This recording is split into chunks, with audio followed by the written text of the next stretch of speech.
Recently আমার ছেলের বার্থডেতে আমি যেভাবে সেজেছিলাম আজকে তোমাদের সাথে সেই ছোট্ট ব্লগটি শেয়ার করব। তো চলো আজকের এই ছোট্ট ব্লগটি তোমাদের সাথে শেয়ার করা যাক। আজকে আমার ছেলের বার্থডে, যদিও ঘরোয়াভাবে হচ্ছে, তারপরেও আমি যেহেতু বাচ্চার মা তাহলে আমাকে তো একটু স্পেশাল থাকতেই হবে। তার জন্য আমার কাছে ব্ল্যাক কালারের শাড়ি অনেক বেশি ভালো লাগে, বিশেষ করে ব্ল্যাক কালারটাই অনেক বেশি ভালো লাগে। তো আমি আজকে একটা ব্ল্যাক কালারের শাড়ি পরবো, তার সাথে ম্যাচিং করে কিছু জুয়েলারি নিয়ে নিয়েছি। দেন এখন আমি মেকআপ করতে বসে পড়লাম। যেভাবে ছিলাম খুবই সিম্পলি, যদিও আমি অসুস্থ তার কারণে মেকআপটা এত একটা করা হয় না।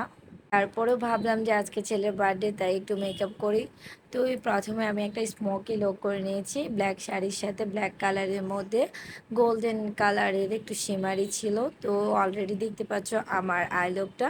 দেন এখন আমি বেস মেকআপটা করে নিচ্ছি। বেস মেকআপটা করার জন্য আমি ইমেলি ফাউন্ডেশনটা ইউজ করেছি, আর হচ্ছে W7 এর এইচডি কনসিলারটা ইউজ করেছি। আমার কাছে W7 এর এইচডি কনসিলারটা অনেক বেশি ভালো লাগে, খুবই কম প্রাইসের মধ্যে ফুল কাভারেজ একটা কনসিলার। দেন আমার বেস মেকআপটা প্রায় কমপ্লিট হয়ে গেছে। এখন আমার ফেসটাকে একটু কন্ট্রোল করে নিচ্ছি, যেহেতু আমার ফেসটা একটু মোটা টাইপের, তো ওটাকে একটু চিকন দেখানোর জন্য একটু কন্ট্রোল করে নিয়েছি।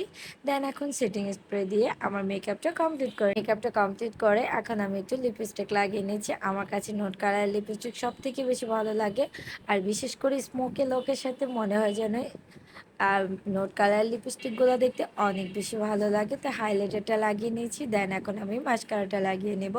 আমি ভবের মাস্কারাটা ইউজ করি সবসময়, কারণ আমার কাছে এটা অনেক বেশি ভালো লাগে। এটা কিন্তু 100% ওয়াটারপ্রুফ, কারণ যতই কান্না করো না কেন তোমার মাস্কারা কিন্তু কখনোই ছড়িয়ে যাবে না। দেন আমার মেকআপটা কমপ্লিট করে এখন জুয়েলারিটা পরে নিচ্ছি, এখন শাড়িটা পরে নিব। তারপরে আমার মেকআপটা কমপ্লিট। তো অলরেডি আমার শাড়ি পরা কমপ্লিট। এই ছিল আমার ছেলের বার্থডের ফাইনাল লুক। কেমন লেগেছে অবশ্যই বলবে।